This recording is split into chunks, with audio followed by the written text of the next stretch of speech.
रुद्र, अपना हाथ थोड़ा और नीचे लाओ। मुझे बहुत मजा आ रहा है। अवनी, क्या मैं आपकी कमर के और नीचे ले जाऊं? हम जरूर। उस दिन मुझे मसाज लेते वक्त काफी सुकून मिल रहा था। लेकिन फिर कुछ ऐसा हुआ। रात का समय था। मालदीव के एक लग्जरी बीच रिसॉर्ट के चारों ओर समुद्र की लहरों का सन्नाटा पसरा हुआ था। खिड़की से हल्की हल्की नमकीन हवा कमरे में दाखिल हो रही थी। कमरे में मंद लैवेंडर सुगंध और सुनहरी रोशनी का जादू फैला था। अवनी सक्सेना, 34 साल की, लंबे रेशमी बाल, सुरौल काया और मंत्रमुग्ध कर देने वाली गहरी आंखें। उसका पति विक्रांत शर्मा, एक मशहूर रियल एस्टेट डेवलपर, हमेशा की तरह अपनी बिजनेस डील के लिए दुबई गया हुआ था। अवनी अकेली थी और उसके दिल में एक अनकही तड़प थी। उसके शरीर में एक अजीब सी गर्माहट थी जो उसे बेचैन कर रही थी। उसने बेड पर लेटे लेटे अपने सिल्क के गाउन को और ढीला कर लिया जो उसकी त्वचा पर फिसल रहा था। उसने आंखें बंद कर लीं। तभी दरवाजे पर हल्की सी दस्तक हुई। आओ, उसने धीमी मोहक आवाज में कहा। दरवाजा खुला। अंदर दाखिल हुआ रुद्र राणा, 29 साल का, कसा हुआ शरीर, गहरी भूरी आंखें और एक गहरी आकर्षक आवाज। वह अवनी का पर्सनल वेलनेस कोच था जिसे उसने अपने तनाव को कम करने और योग सेशन के लिए हायर किया था। अवनी, आज का सेशन शुरू करें? रुद्र ने धीमे गहरे स्वर में पूछा। उसकी नजरें अवनी की ओर टिकी थीं। हाँ रुद्र, आज मुझे बहुत थकान है। कुछ ऐसा करो कि मैं सब भूल जाऊं। अवनी ने अपनी गर्दन को हल्के से घुमाते हुए एक गहरी सांस के साथ कहा। रुद्र ने कमरे की लाइट्स को और मंद कर दिया, जिससे सुनहरी रोशनी अब कमरे में एक जादुई माहौल बना रही थी। उसने अपने बैग से एक सुगंधित तेल निकाला जिसमें गुलाब और चंदन की महक थी। अवनी, आप रिलैक्स होकर लेट जाइए, रुद्र ने कहा। उसकी आवाज में एक अजीब सी गर्मी थी। अवनी ने अपने सिल्क के गाउन को कंधों से थोड़ा नीचे खिसकाया, जिससे उसकी मुलायम चमकदार पीठ रुद्र के सामने थी। रुद्र की नजरें उसकी त्वचा पर ठहर गईं। उसने गहरी सांस ली और अपने गर्म, मजबूत हाथों को अवनी के कंधों पर रखा। रुद्र ने धीरे धीरे तेल को अवनी की गर्दन पर मलना शुरू किया। उसकी उंगलियां अवनी की कोमल त्वचा पर फिसल रही थीं, जैसे कोई संगीतकार अपने वाद्य यंत्र पर राग छे रहा हो। आराम से, अवनी ने आंखें बंद करते हुए एक हल्की सिसकी के साथ कहा। रुद्र के हाथ अब उसकी गर्दन से नीचे उसकी पीठ पर उतरने लगे। उसकी उंगलियां हर नस को जगा रही थीं और अवनी की सांसें तेज होने लगीं। आपकी त्वचा साटन की तरह मुलायम है, अवनी, रुद्र ने धीमे गहरे स्वर में कहा। उसकी आवाज में एक हल्की सी शरारत थी। और तुम्हारे हाथ जैसे आग की गर्मी, अवनी ने जवाब दिया। उसकी आवाज में एक मोहक लय थी। रुद्र के हाथ अब अवनी की कमर के पास पहुंच गए। उसने उसकी कमर को हल्के से दबाया और अवनी की सांसें और तेज हो गईं। रुद्र, और नीचे, अवनी ने धीरे से, लगभग फुसफुसाते हुए कहा। रुद्र के हाथ अब और नीचे उतरने लगे। उसकी उंगलियां अवनी की त्वचा पर एक नृत्य कर रही थीं। अवनी की आंखें बंद थीं और उसकी उंगलियां बेडशीट को कसकर थाम रही थीं। कमरे में सिर्फ समुद्र की लहरों की आवाज और उनकी सांसों की गूंज थी। रुद्र ने अवनी को हल्के से अपनी ओर खींचा। अवनी ने आंखें खोलीं और उनकी नजरें एक दूसरे में डूब गईं। रुद्र, क्या तुम मुझे और करीब से जानना चाहते हो? अवनी ने धीरे से पूछा। उसकी आवाज में एक अनकही तड़प थी। रुद्र ने बिना कुछ कहे अपना चेहरा अवनी के चेहरे के करीब लाया। उनकी सांसें एक दूसरे में घुलने लगीं। अवनी, आप किसी सपने से कम नहीं। रुद्र ने उसके होठों पर हल्का सा चुंबन दिया। अवनी ने अपनी उंगलियां रुद्र के घने बालों में फंसा दीं।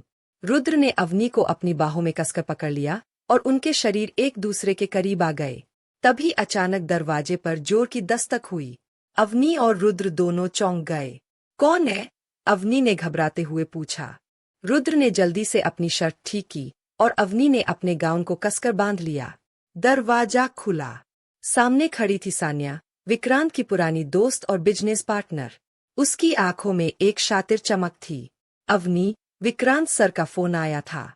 वो आज रात ही लौट रहे हैं, सान्या ने मुस्कुराते हुए कहा, लेकिन उसकी नजरें रुद्र पर टिकी थीं। अवनी का चेहरा पीला पड़ गया। ठीक है सान्या, तुम जा सकती हो, अवनी ने कहा।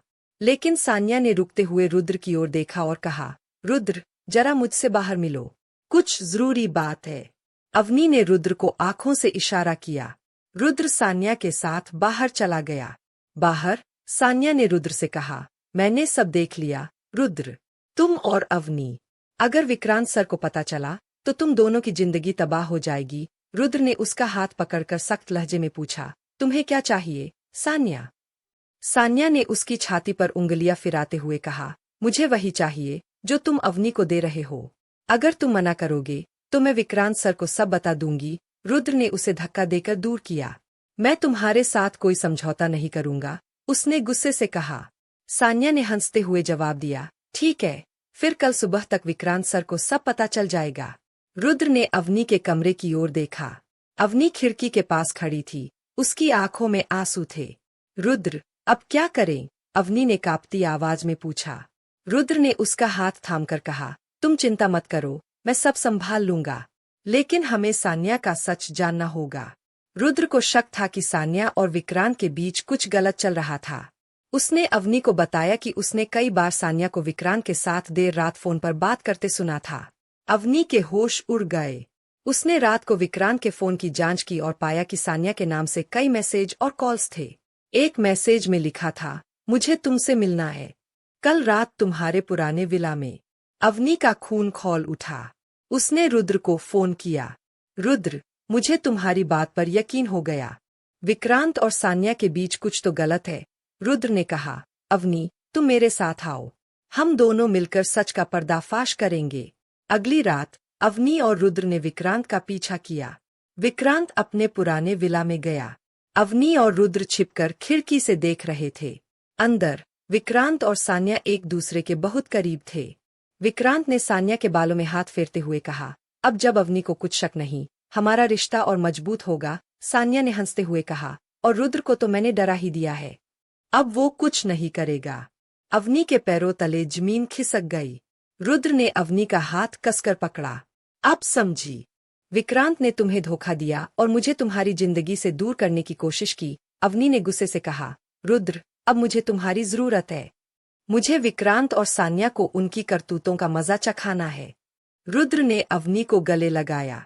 मैं तुम्हारे साथ हूँ अवनी। उनकी सांसें एक दूसरे में घुल गईं। अगली सुबह अवनी और रुद्र ने एक योजना बनाई। रुद्र ने विक्रांत को फोन किया। विक्रांत सर, मुझे आपसे माफी मांगनी है।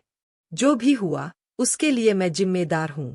कृपया मुझे मिलने का एक मौका दें। मैं आपके पुराने विला में हूँ, कुछ सबूतों के साथ। विक्रांत और सान्या दोनों विला में पहुंचे। अवनी और रुद्र पहले से वहां छिपे हुए थे। विक्रांत ने रुद्र को देखते ही गुस्से से कहा, तूने मेरी पत्नी के साथ क्या किया?